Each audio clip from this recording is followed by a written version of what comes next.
officials say. Welcome to our news in detail. Some farmers in Nyamagabe district say that the lack of timely access to fertilizers and agricultural limes, as well as long distances they must travel to obtain them, is causing them losses because they farm without achieving their yields they expect. News in detail. The failure to obtain chemical fertilizers and agricultural lime on time is a challenge that farmers in Nyamagabe district say hinders their ability to plant at appropriate time. As a result, they say it negatively affects their harvest and overall agricultural productivity. The farmers are calling on the authorities to help to find a lasting solution to this problem, which they say continues to obstruct their development and economic progress. The challenges that we face, as you know, the rain sometimes it doesn't come as we expected, and therefore our harvest doesn't match our expectations. Or sometimes we delay to cultivate because of lack of fertilizers. These really affect our harvest. The Vice Mayor of Nyamagabe District in charge of economic development, Tade Habimana, says that the district authorities have already taken steps to address the issue of delayed fertilizers availability that farmers have raised. The fertilizers that we use, especially here in Nyamagabe district, in this year's annual budget, we have target of using DAP more than 1,300 tons, and I think that will help our citizens to obtain enough fertilizers to increase their harvest. Nyamagabe District Administration states that more than 7,000 tons of agricultural lime are currently being used by farmers in the district to reduce soil acidity in their fields. The current objective is to increase amount of lime used during the first planting season of 2026-2027 agricultural year between 8,000 and 10,000 tons. As part of efforts to help farmers to achieve higher agricultural productivity, the district leadership also has a plan to rehabilitate and develop more than 400 hectares of marshlands before year of 2027. Graduates of St. Augustine Mibirizi TSS say that the knowledge and values they acquire at school have helped them to perform well in their careers, with some even managing to create their own business. News in detail. They made these remarks during celebrations honoring St. Augustine, the patron saint of the school, where former students gathered to express gratitude for the role the institution played in preparing them for professional life. They noted that the skills they gained at the school enabled them to meet the demands of the labor market and become self-employed, while also maintaining good conduct rooted in the values instilled in them during their studies. One of the school's graduates, Joel Mugisha, who is now self-employed, urged the current students to connect with alumni who can help them access job opportunities and internship placement.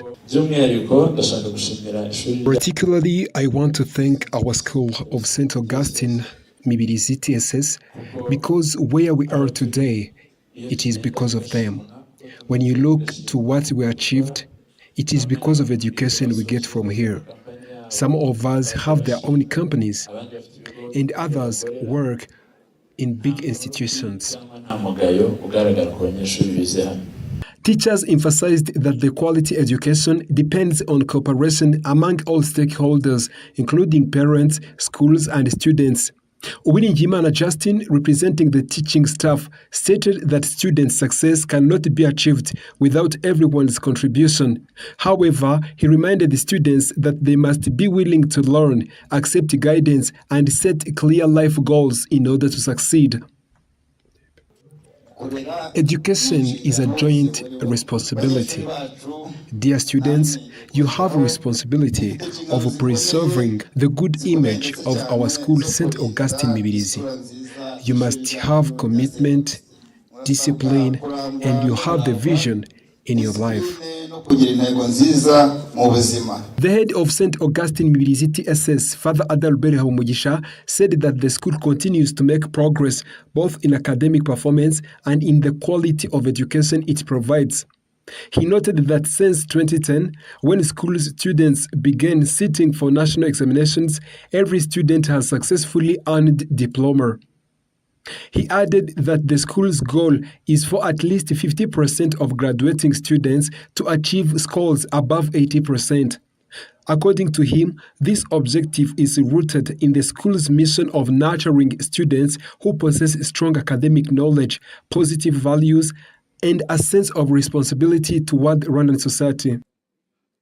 We normally emphasize on educating a student so that he will get skills and a soul. We also emphasize that capable student is the one who builds humanity, brotherhood, and Christianity wherever he or she goes. St. Augustine Mibirizi TSS was established in 2008 under the name of Eto Mibirizi. The school offers programs fields including construction, electrical engineering, and information and communication technology (ICT). It is a Catholic Church-owned school that operates in partnership with the government under the cooperation agreement. The institution is located in Gasonga sector, Rusizi district within Mibirizi parish. Students at the Centre Scolaire Notre-Dame de Fatima have expressed gratitude to the Catholic Church for helping them become capable and responsible individuals through the quality education and moral formation they receive at school.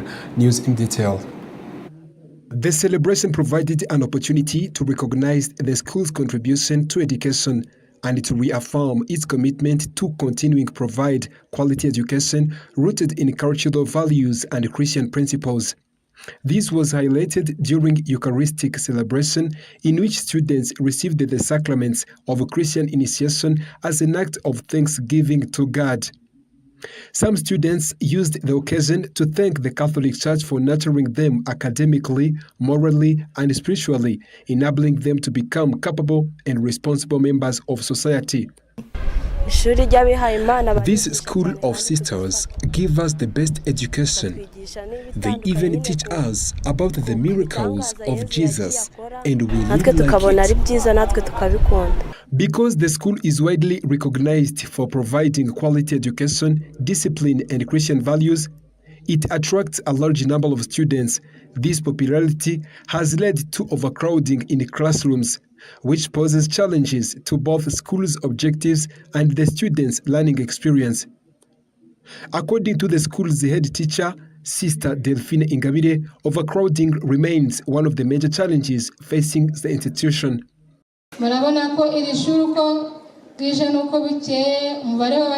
As you can see, as days go by, the number of students get increased, but classrooms don't increase. And we obviously have a problem of overcrowding. And we are now facing a problem that we decline some students who want to join us because we can't accommodate them. And that affects children who live nearby because they take a long distance. Speaking on behalf of the bishop during celebration, Father Vincent Twizeyimana assured the school community of continued advocacy in addressing the challenges they face. He also praised the strong cooperation among the Catholic Church, the government, and the parents in educating children. He further urged students to remain dedicated to their studies, noting that education is the key foundation that will enable them to become productive and successful in life.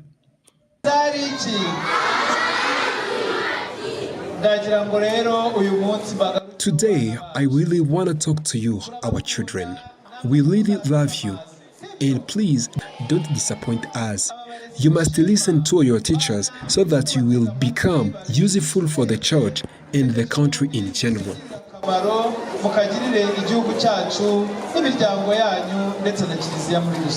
The primary school, Centre Scolaire Notre-Dame de Fatima, was established in the Diocese of Ruhengeri in 1999.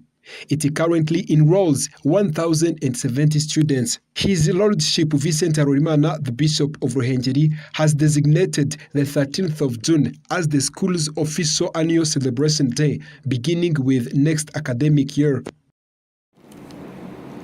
Unity and resilience clubs have been launched in schools across Kamembe sector as part of ongoing efforts to promote unity and resilience among young people. The initiative was introduced during the commemoration of students and teachers who lost their lives during the 1994 genocide against the Tutsi. Students say the clubs helped them better understand Rwanda's history, embrace the values of unity, and contribute to ensuring that such a tragedy never happens again in Rwanda. Students participating in the clubs explain that they provide an opportunity to learn about countries' past while strengthening solidarity and resilience among peers. According to the school leaders, the clubs are designed to nurture young people with strong Rwandan values and equip them with the knowledge and attitudes needed to build a peaceful and united society. Father Innocent Kamanzi, headmaster of Mizero TSS, said the clubs will support education based on unity and help combat genocide ideology, preparing students to become responsible and united citizens. Speaking at the official launch of the initiative, Kamembe Sector Executive Secretary Ingabire Joyeuse said that the clubs will play an important role in empowering young people to uphold unity and resilience as they shape the future of the country. Students say the clubs have given them a platform to learn from history and contribute to a future marked by reconciliation and social cohesion, while local leaders view them as key tool for preventing genocide ideology and fostering a Rwanda free from divisions and discrimination. After a short commercial break, we are coming back with the international news tonight.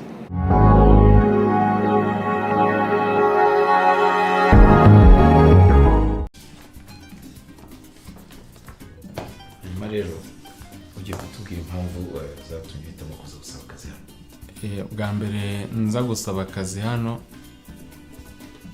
nari nabitekerejeho mbabarire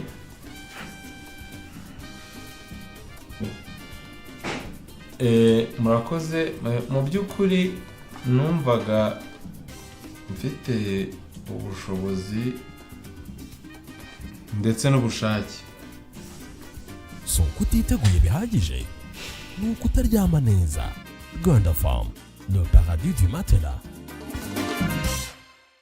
Muri Gicurasi kuri Canal Plus wicikwa n'imikino y'indyankuriye, aho umwami wa Premier League azambikwa ikamba, FA Cup igahamya ubukaka bwayo, uwegukana Ligue 1 ahangwa imboni, Bundesliga yo ikimaka. Muri Liga mwaba muzi uzitwa igihangange cya Espagne, naho ku ya 30 Gicurasi umunyabigozi andika amateka mu mukino wa nyuma wa UEFA Champions League.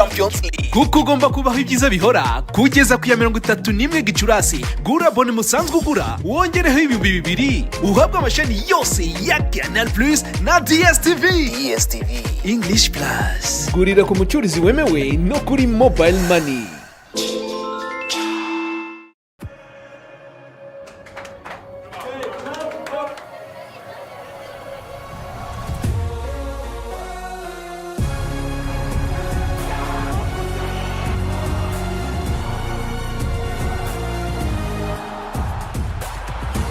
From 11 June to 19 July, everything can wait. The FIFA World Cup 2026. Catch all 104 matches on dedicated channels, live on SuperSport. Available with DSTV English Plus. Subscribe now to your package and enjoy all channels for 30 days. Get a Canal Plus HD decoder for only 5,000 francs.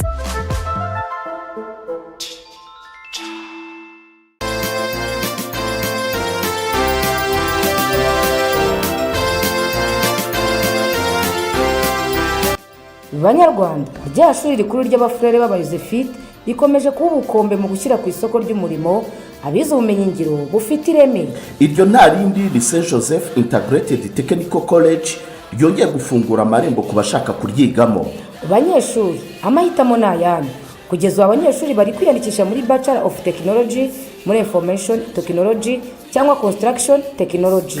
Kwiyandikisha byaratangiye kandi bigeze kuri, dore ko amasomo azatangira ku ya 29 Kamena muri uyu mwaka. Uwiyandikisha yitwaza inyemezabwishyu y'amafaranga 44,000 by'amafaranga y'u Rwanda, fotokopi y'indangamuntu, diplome iriho umukono wa noteri na transcript z'imyaka 3 kubaje kwiga muri BTEC. St Joseph Integrated Technical College iherereye i Nyamirambo mu mujyi wa Kigali imbere y'urukiko rw'ubucuruzi. Ku bindi bisobanuro wahamagara nimero iri kuri ekara yawe. St Joseph Integrated Technical College, igisubizo mu bwubatsi n'ikoranabuhanga birambye.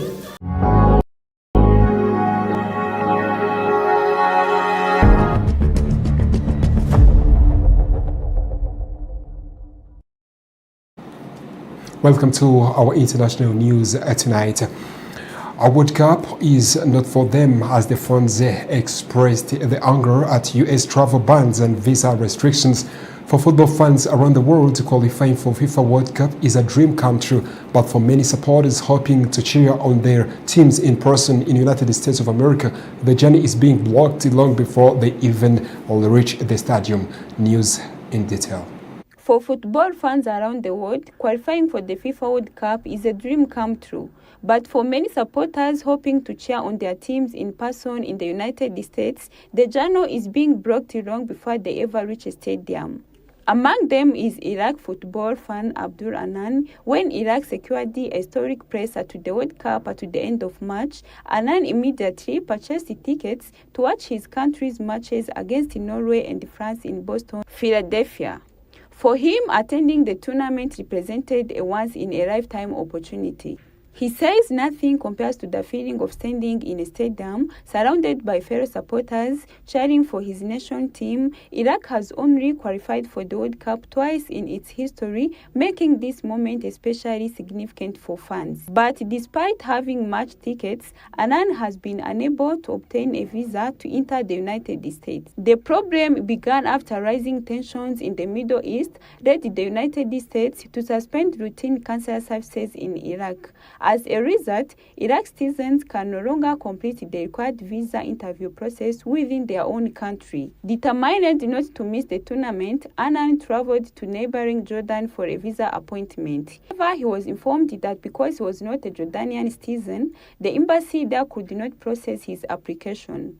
After spending nearly $1,800 on travel and tickets, Anan ultimately abandoned his efforts. His experience reflects a wider issue affecting football supporters from several nations. According to analysis by the BBC World Service, fans from more than a quarter of the countries participating in the World Cup are facing travel bans, stricter visa requirements, or unusually higher visa rejection rates. Countries including Haiti, Iran, Senegal, and Ivory Coast are among those countries affected by visa restrictions introduced under President Donald Trump's immigration policies. Critics argue that the measures disproportionately impact African and developing nations. Supporters groups from Ivory Coast say they have decided not to organize fan trips to the tournament, claiming the restrictions make attendance nearly impossible. Some argue that a country unwilling to welcome supporters from qualifying teams should not host a global supporting event.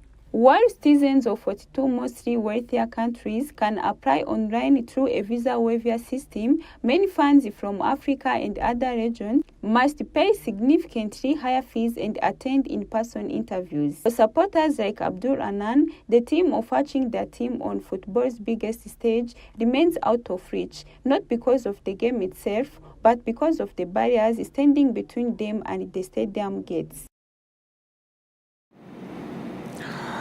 At least 19 dead after major earthquakes strikes in northern Philippines.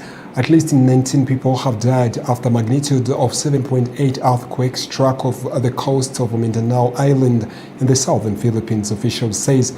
The earthquake occurred on Monday at 7:37 local time, triggering tsunami alerts in the Philippines, Indonesia, Japan, and Australia. Some of those were cancelled hours later. Videos and images show the buildings collapsing, including a clip of Jollibee first introduced in rubble. At least 134 people were reportedly injured across several provinces. South Cotabato, Sultan Kundalat, Sarangani, and City of General Centers, a local official said. These numbers still need to be verified by National Disaster Agency. An official count from the agency, the National Disaster Risk Reduction and Management Council, typically comes about a day after the incident. They tabulate all the numbers given by various sources, including the police, local officials, and the disaster relief agencies. Philippine President Ferdinand Marcos Jr. said that in a statement that agencies were coordinating all the disaster response and the national government is moving and will not leave Mindanao behind, he promised. From Philippines to Vatican, His Holiness Pope Leo XIV tells the leaders in Spain that it comes to promote national reconciliation. The Holy Father met with the King Philip VI and Queen Letizia on their daughters Princess Leonor and Infanta Sofia after arriving in European.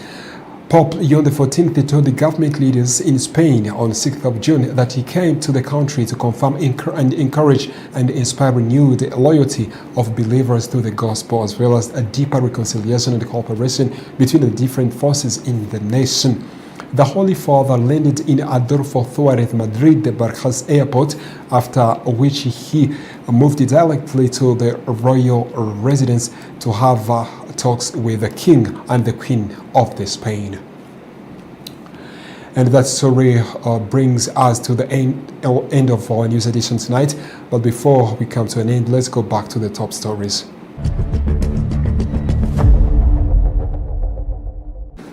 Some farmers in Nyamagabe district say they lack of timely access to fertilizers and agricultural time, as well as the long distance they must travel to obtain them is causing them losses. In Icyangugu, graduates of St. Augustine Mibirizi TSS say the knowledge and the values they acquired at the school have helped them to perform well their careers, with some even managing to create their own businesses. Students at the Centre Scolaire Notre-Dame de Fatima have expressed gratitude to the Catholic Church for helping them to become capable and responsible